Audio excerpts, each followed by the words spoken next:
Depreciation का first class अपने start करते हैं।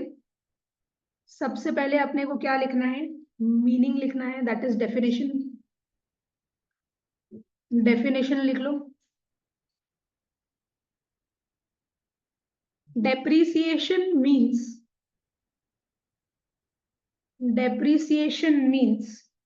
fall in the value of fall in the value of tangible assets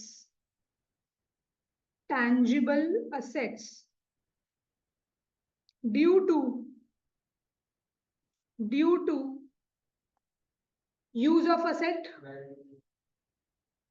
use of asset।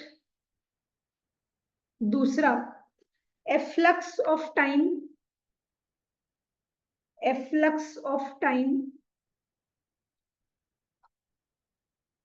3, obsolescence।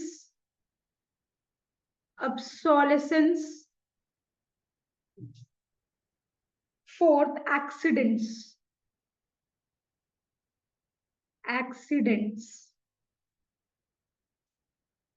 ये लिख लो, फिर हम तुम लोग को समझा देते हैं ये सब का मतलब। हाँ, तो क्या लिखा हुआ है यहाँ पे? Depreciation means fall in the value of tangible assets. Accidents, efflux of time. Tangible asset एक होता है टैंजिबल, एक होता है इनटैंजिबल। टैंजिबल मतलब जिसको अपने देख सकते हैं, छू सकते हैं। इनटैंजिबल मतलब अपने जिसको देख नहीं सकते। तो जैसे टैंजिबल एसेट्स का एग्जांपल क्या हो गया? मशीनरी, कार, ये सब चीज। हाँ, एसी। तो अगर ये सब के वैल्यू में गिरावट आ रहा है तो उसको अपने क्या बोलते हैं? डेप्रिसिएशन। समझ में आया? अब गिरावट क्यों आता है? असेट्स के वैल्यू में गिरावट क्यों आता है? 4 रीजन है। पहला है यूज ऑफ असेट। आज हम 10 लाख में एक गाड़ी खरीद के ले आए, हम उसको 3-4 साल यूज किए। जब उसको 3-4 साल बाद बेचने जाएंगे तो जितना में हम खरीदें क्या उतना में हम बेच पाएंगे? नहीं बेच पाएंगे। उसका वैल्यू गिर जाएगा। क्यों? क्योंकि अपने उस एसेट को ऑलरेडी यूज कर लिए है। वैल्यू में क्या आ जाएगा? गिरावट आ जाएगा। दूसरा, efflux of time. Efflux of time का मतलब क्या होता होगा? कोई बोल सकता है मेरे को? बोल सकते हैं समय का बीत जाना। आज हम लोग गाड़ी खरीद के लेके आए या मोबाइल खरीद के लेके आए, जो भी, हम लोग उसको रख दिए गैराज में एज इट इज। हम लोग अपना गाड़ी को रख दिए ब्रांड न्यू, हम लोग रिबन भी नहीं काटे मान लो अभी तक। अगर हम लोग 2 साल बाद उसको बेचेंगे तो क्या हम लोग बोल पाएंगे सामने वाले को कि भाई नहीं देखो हम लोग तो रिबन भी नहीं कटा हुआ है, हम लोग 10-15 लाख में गाड़ी लेके आए हैं, आप उतना ही वैल्यू में ले लो? नहीं, हम लोग का समय बीत गया है ऑलरेडी, है ना? इस कारण भी क्या है, मेरा वैल्यू डेप्रिशिएट, वैल्यू गिर जाता है एसेट का। थर्ड क्या है? ऑब्सोलेसेंस। ऑब्सोलेसेंस मतलब टेक्नोलॉजी जो एडवांस, टेक्नोलॉजिकल एडवांसमेंट आ जाता है। आज मान लो कि हम एक लैपटॉप लेके आए, बहुत अच्छा मस्त एक लैपटॉप लेके आए 1 लाख रुपए का, ठीक है। उसके थोड़े दिन बाद उससे भी ज्यादा अच्छा लैपटॉप निकल गया, उससे भी ज्यादा अच्छा फीचर्स वगैरह का क्या है, लैपटॉप निकल गया। और वो कम दाम में निकला है, मान लो हम 1 लाख में लेके आए, वो 90,000 में मैंने निकला है नया वाला लैपटॉप। तो मेरा लैपटॉप का वैल्यू क्या है? ऑटोमेटिकली गिर जाएगा, बिकॉज उससे भी अच्छा टेक्नोलॉजिकली एडवांस्ड लैपटॉप आ चुका है मार्केट में। तो मेरा वैल्यू, जो मेरा लैपटॉप का वैल्यू है, वो ऑटोमेटिकली क्या हो जाएगा? रिड्यूस हो जाएगा, गिर जाएगा वो। और फिर लास्ट क्या है अपना? एक्सीडेंट्स। एक्सीडेंट्स के कारण तो क्या होता है? वैल्यू डेप्रिशिएट होता ही है ना? अपने जो वैल्यू में खरीदे है सामान को, वो वैल्यू में तो अपने वापस से बेच नहीं पाएंगे क्योंकि वो टूट गया है, अपने कारण कुछ बर्बाद हो गया है। तो ये सारा रीजन है, इसीलिए क्या होता है? एसेट्स के वैल्यू में गिरावट आ जाता है।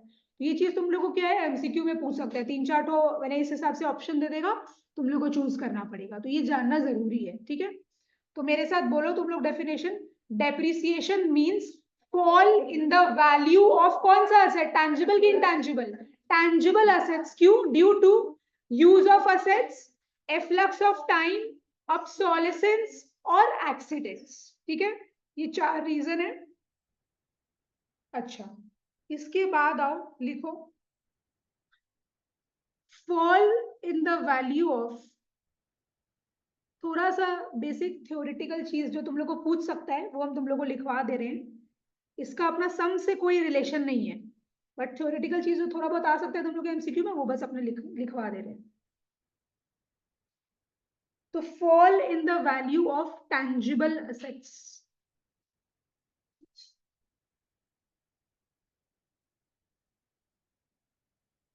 दूसरा इंटैंजिबल एसेट्स,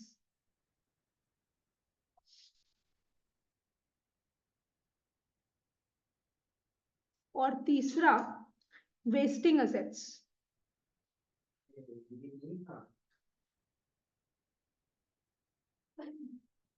ठीक है, हाँ। तो अगर टैंजिबल मतलब जिसको अपने देख सकते हैं, छू सकते हैं, जैसे मशीनरी, कार वगैरह, फर्नीचर, ये सब। तो अगर टैंजिबल असेट्स का वैल्यू में गिरावट आ रहा है तो अपने उसको क्या बोलते हैं? डेप्रिसिएशन। क्या बोलते हैं? डेप्रिसिएशन। यही है तुम लोग क्या है अभी 11 में इसी का अकाउंटिंग सीखेगा कि डेप्रिसिएशन चैप्टर में अपने को कैसे अकाउंट्स वगैरह बनाना है। ठीक है। अगर इनटैंजिबल असेट्स जैसे कि गुडविल, पेटेंट्स, कॉपीराइट, ये सब इनटैंजिबल असेट्स का वैल्यू में अगर गिरावट आता है तो उसको अपने डेप्रिसिएशन नहीं बोलते, उसको अपने बोलते हैं अमोर्टाइजेशन। क्या बोलते हैं? अमोर्टाइजेशन। ये सब तुम लोग को अकाउंटिंग अभी नहीं सिखाएगा। अकाउंटिंग तुम लोग जब बीकॉम वगैरह में चला जाएगा, सीए वगैरह करेगा, तब तुम लोग को सिखाएगा कि इसका अकाउंटिंग अपने कैसे करते हैं। ठीक है। तुम लोग को बस अभी इसका नाम जानना है, क्योंकि तुम लोग के एमसीक्यू में तुम लोग को पूछ सकता है कि अगर इंटैंजिबल एसेट्स का वैल्यू में गिरावट आ रहा है तब उसको क्या बोलेंगे? अपने डेप्रिसिएशन नहीं बोलेंगे, उसको अपने क्या बोलेंगे? अमोर्टाइजेशन। तो लिख लो अमोर्टाइजेशन। और वेस्टिंग असेट्स, वेस्टिंग असेट्स का एग्जांपल्स क्या हो गया? नेचुरल रिसोर्सेज, जैसे कि कोल, पेट्रोलियम, आयरन और, ये सब क्या हो रहा है? धीरे धीरे डिप्लीट हो रहा है ना, ये सब धीरे धीरे एग्जॉस्ट हो रहा है। तो अगर जैसे जैसे देखो क्या हो रहा है, धीरे धीरे एग्जॉस्ट हो रहा है, मतलब क्या हो रहा है? इनका वैल्यू धीरे धीरे कम हो रहा है। तो जब इनके वैल्यू में गिरावट आता है तो इसको क्या बोलते हैं? अपने जो एग्जॉस्ट हो रहा है इसको अपने क्या बोलते हैं? डिप्लीशन, जो कि तुम लोग अपने ज्योग्राफी में पढ़ा होगा। इसको क्या बोलते हैं अपने? डिप्लीशन। लिख लो डिप्लीशन। पढ़ा कौन था? वाह, वेरी गुड। समझ आया? तो वेस्टिंग एसेट्स के वैल्यू में अगर गिरावट आ रहा है that is depletion. Intangible assets के वैल्यू में अगर गिरावट आ रहा है दैट इज अमोर्टाइजेशन। और टैंजिबल एसेट्स का वैल्यू अगर गिर रहा है दैट इज कॉल्ड डेप्रिसिएशन। ये एकदम थ्योरी चीज है, ज्यादा दिमाग लगाने का नहीं है। अब आ जाओ,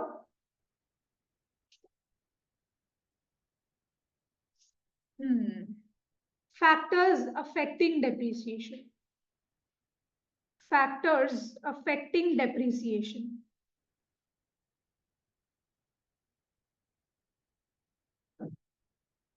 फैक्टर्स अफेक्टिंग डेप्रिसिएशन।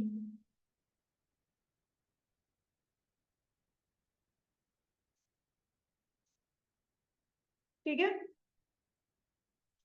लिखो।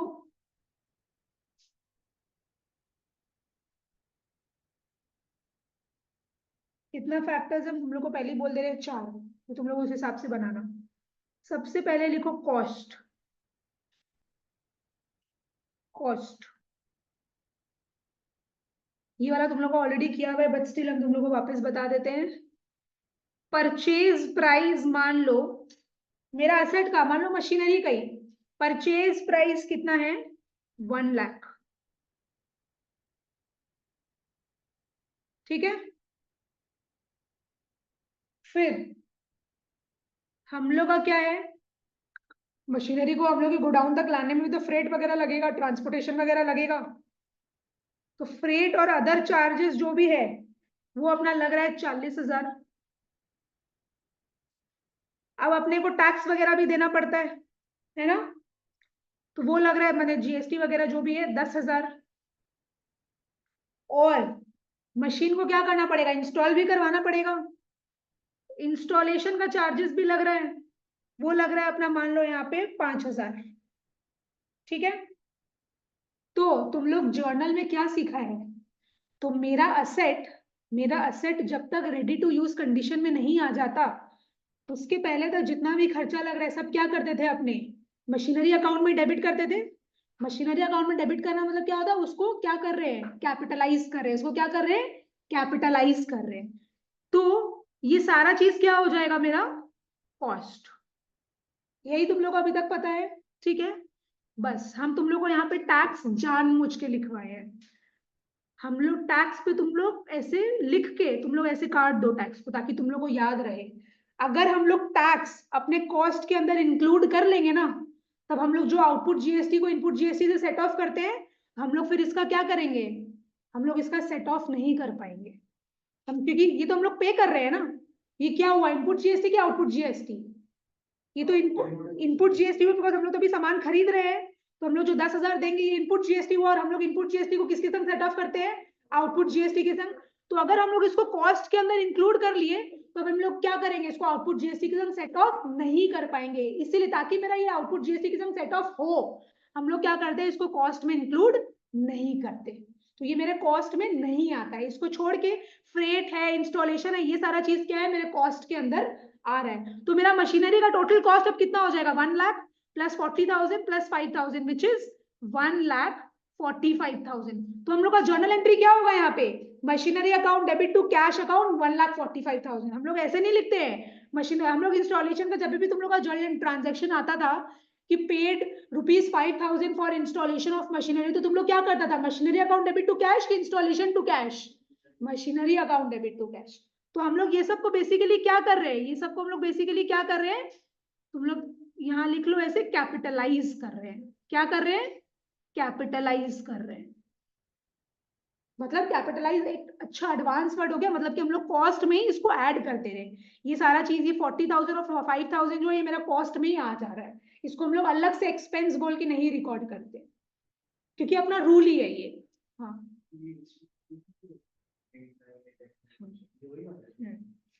समझ आया?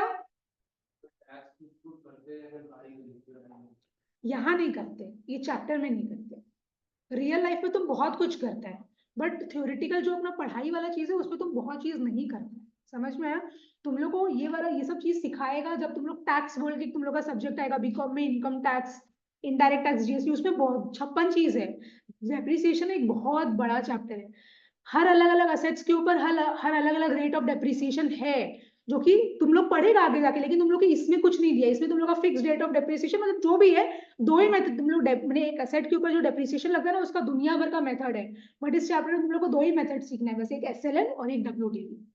वो सब चीज जो है वो तुम लोग को बाद में सिखाएगा। समझा मेरा बात? तो वही है, अभी 11 में इतना सारा चीज नहीं, बिकॉज देखो बहुत जन का 10 तक साइंस होता है, 11 में अगर इतना सारा चीज घुसा देगा तो वो कंफ्यूजन क्रिएट हो जाते हैं वहां पे।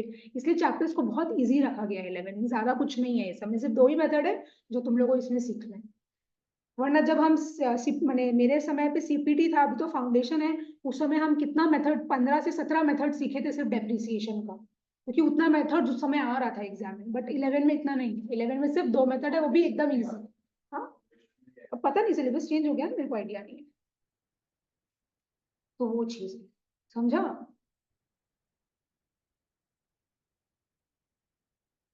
दूसरा चीज लिखो,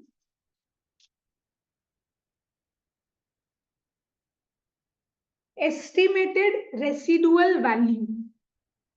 एस्टिमेटेड रेसिडुअल वैल्यू, या फिर इसका दूसरा नाम है स्क्रैप वैल्यू। स्क्रैप वैल्यू मतलब क्या होता है पता है, रद्दी के भाव में, है ना। आज मान लो हम हम 25,000 का मोबाइल लेके आए, ठीक है। एस्टिमेटेड वर्ड का मतलब क्या होता है, तुम लोग बोल सकते हैं, अपने अनुमान लगा रहे हैं कि ये मोबाइल मेरा 25,000 में जो हम खरीदे, ये मेरा 4 साल चल जाएगा, और 4 साल बाद अगर आज हम इसको बेचने जाएंगे तो हम सोच रहे हैं 3,000 में बिक जाएगा। तो हम जो अनुमान लगाए कि 4 साल बाद ये 3,000 में बिक जाएगा, दिस इज स्क्रैप वैल्यू या फिर एस्टिमेटेड रेसिडुअल वैल्यू। समझ आया? तुम लोग को क्वेश्चन में सब दे देगा, लेकिन इस टर्म का मतलब जानना जरूरी है कि हम यहाँ पे एस्टिमेट कर रहे हैं कि 4 साल मेरा जो मोबाइल चलेगा, इसके बाद ये रद्दी के भाव में कितना में बिक जाएगा, 3-4 हजार रुपया में बिक जाएगा। तो this is estimated residual value या फिर स्क्रैप वैल्यू। लिख लो अंदर में, एस्टिमेटेड रेसिडुअल वैल्यू मतलब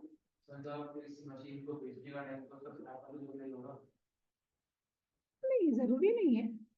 तुम मशीन को खरीदा है, बिजनेस कर रहे हैं ना, तुम मशीन को खरीदा है, तुम अपना प्रॉफिट प्रॉफिट लगा के नॉर्मली उसको बेच रहे हैं। स्क्रैप वैल्यू क्या हो गया कि उसका लाइफ खत्म हो गया है, उसके बाद तुम उसको बेच रहे हैं। हाँ हाँ, बिना एस्टिमेटेड भी होता है ऑफ कोर्स। यहाँ पे तो जो जो टर्म्स हमारा यूज हो रहा है वो हम तुमको बता रहे हैं, हर चीज का तो स्क्रैप वैल्यू ऐसे होता है, अपने यूज करने का जितना भी था, तुम मान लो 10 साल गाड़ी यूज कर लिया, अब तुम उसको बेच रहे हैं, तो स्क्रैप वैल्यू तो हुआ। हाँ, estimated residual value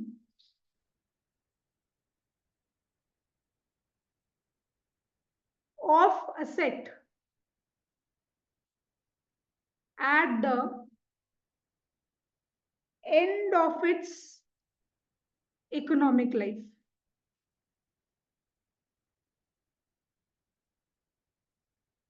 economic life मतलब प्रोडक्टिव लाइफ, हाँ life span.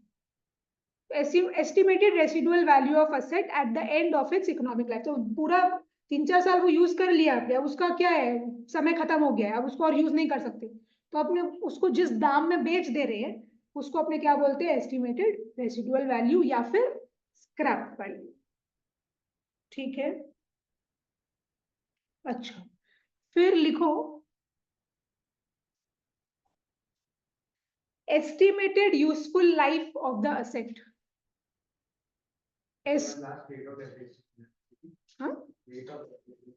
Estimated useful life of the asset, इसका मतलब क्या है, तो ये नाम पढ़ के ही समझ में आ रहा होगा कि कितना साल मेरा असेट काम चल रहा है, उसका प्रोडक्टिव लाइफ कितना है, राइट। 10 साल ये गाड़ी हम यूज किए तो एस्टिमेट यूजफुल लाइफ कितना हो गया, 10 years। तो तुम लोग को ये सब कुछ वैसे नहीं पूछेगा, हम तुम लोग को सिर्फ ये सब थ्योरेटिकल चीज के लिए पढ़ा रहे हैं, सब सब तुम लोग को एग्जाम में सब क्वेश्चन में दिया हुआ रहेगा कि एस्टिमेटेड यूजफुल लाइफ इतना है, स्क्रैप वैल्यू इतना है, सब दे देगा क्वेश्चन में। अंदर का लिख लो एक बार, period for which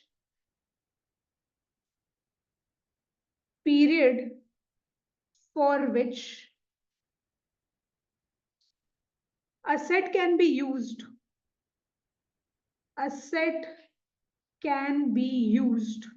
period for which asset can be used productively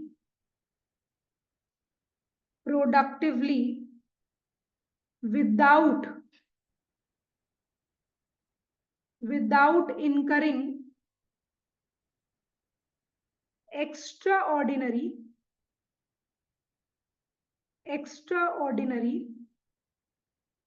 repairs and maintenance।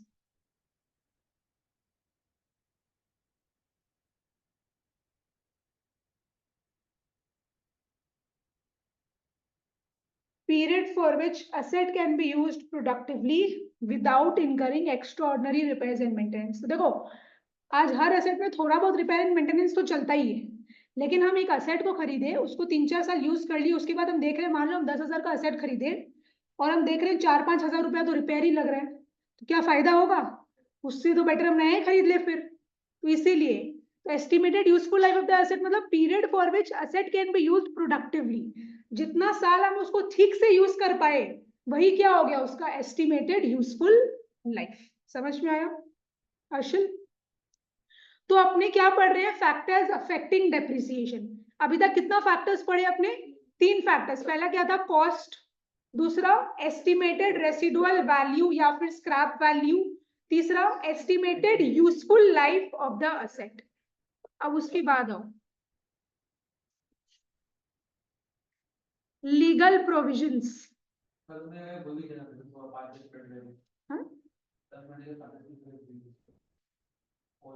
बोल दो, कॉल कर दो।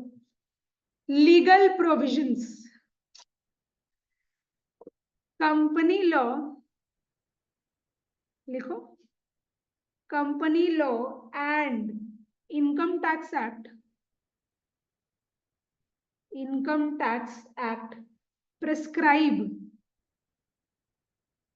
prescribe method and rate of charging depreciation। तो हम तुम लोग को जैसे बोले, जब तुम लोग कंपनीज लॉ, जब टैक्स वगैरह पड़ेगा, डायरेक्ट टैक्स इनडायरेक्ट टैक्स ये सब पड़ेगा, तो इन लोग पूरा प्रिस्क्राइब कर रखा है कि कौन से एसेट पे कौन सा मेथड यूज करना है, कौन से एसेट पे कितना रेट होगा, राइट। तो अगर वो सब चेंज होगा तो मेरा डेप्रिसिएशन पे क्या आएगा, फर्क आएगा। मान लो अभी कोई एक एसेट है उस पर 25% के रेट से डेप्रिसिएशन लगता था, लेकिन अब गवर्नमेंट क्या है, रूल चेंज कर दिया, उसके ऊपर 30% से डेप्रिसिएशन लगेगा। तो मेरा डेप्रिसिएशन पहले कुछ और लगता था, अब कुछ और लगेगा, तो डेप्रिसिएशन में फर्क आ रहा है कि नहीं आ रहा है। तो ये भी एक फैक्टर है जो कि क्या करता है, डेप्रिसिएशन को अफेक्ट करता है। अगर रेट और मेथड चेंज हो रहा है तो मतलब डेप्रिसिएशन का पहले वाला अमाउंट अलग था, अब का अमाउंट अलग है, राइट, कुछ चेंजेस हो रहा है। तो ये सब भी क्या है, अपना एक फैक्टर है जो कि क्या करता है, डेप्रिसिएशन को अफेक्ट करता है। तो अपना 4 फैक्टर्स है जो कि डेप्रिसिएशन को अफेक्ट करता है। पहला वाला क्या है, कॉस्ट, दूसरा एस्टिमेटेड रेसिडुअल वैल्यू या फिर scrap value, third estimated useful life of the asset, और फोर्थ लीगल प्रोविजंस। ठीक है,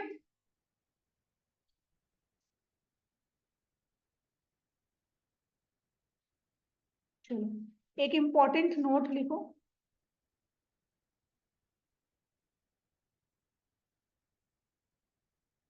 important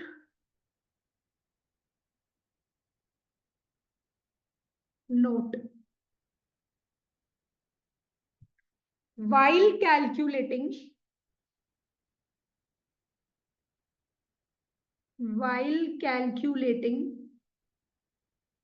depreciation for the year,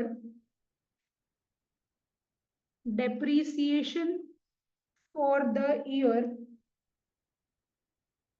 be careful regarding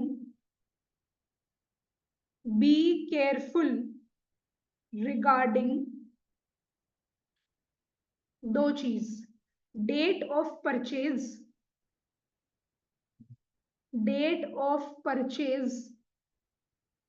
और दूसरा डेट ऑफ सेल। परचेज यहाँ पे हम लोग लिख लो, date of purchase of asset और date of sale of asset. तो हम लोग का इंपॉर्टेंट नोट अपने को क्या बोल रहा है, जब हम लोग डेप्रिसिएशन कैलकुलेट कर रहे हैं एक साल का, हम लोग को ध्यान देना है, किन दो चीज में ध्यान देना है, कि अपने असेट कब खरीद रहे हैं और अपने असेट कब बेच रहे हैं। अगर हम तुम लोग को एक एग्जांपल दे, तो अपना ये एक फ्लो चार्ट है, मतलब एक टाइमलाइन है, ये 1 अप्रैल है, 1 अप्रैल 2019, और ये है अपना 31 मार्च 2020। ठीक है, अपने असेट क्या है, इधर खरीद रहे हैं कहीं बीच में 1 सितंबर 2019 को क्या कर रहे हैं, अपने असेट खरीद रहे हैं। अच्छा, मेरा कॉस्ट क्या है, लिख लो, कॉस्ट है अपना 10,000, और अपना रेट ऑफ डेप्रिसिएशन अपने को दे दिया 10%। कितना दे दिया, 10%। अब एक चीज तुम लोग को ध्यान रखना है, डेप्रिसिएशन कब लगता है, ईयर एंड में लगता है। कब लगता है, ईयर एंड में। तो हम लोग इस साल कितना महीना अपना मशीन यूज किए हैं, 7 मंथ्स हम लोग मशीन यूज किए। तो तुम लोग मेरे को डेप्रिसिएशन का अमाउंट निकाल के बताओ, डेप्रिसिएशन का अमाउंट निकाल के बताओ कितना होगा। हम तो तुम लोग को सब चीज बता ही दिए। 10 महीना, हाँ करो,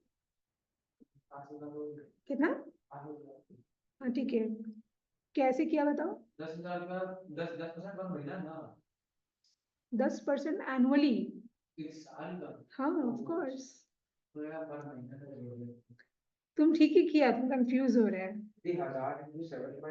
1000 कहाँ है, 10,000 है ये।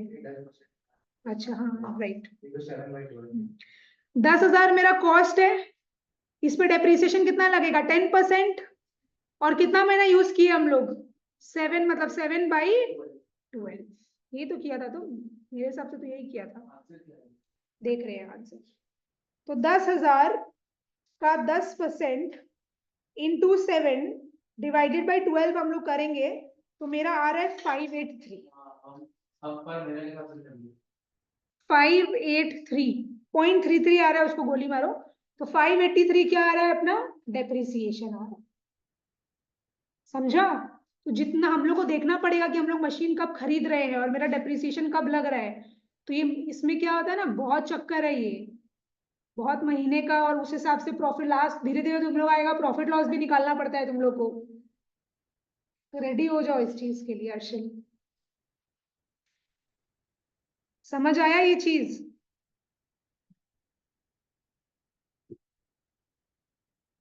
आज अपने यहीं तक रखते हैं। ज्यादा करने से क्या है, माथा में खिचड़ी पक जाएगा।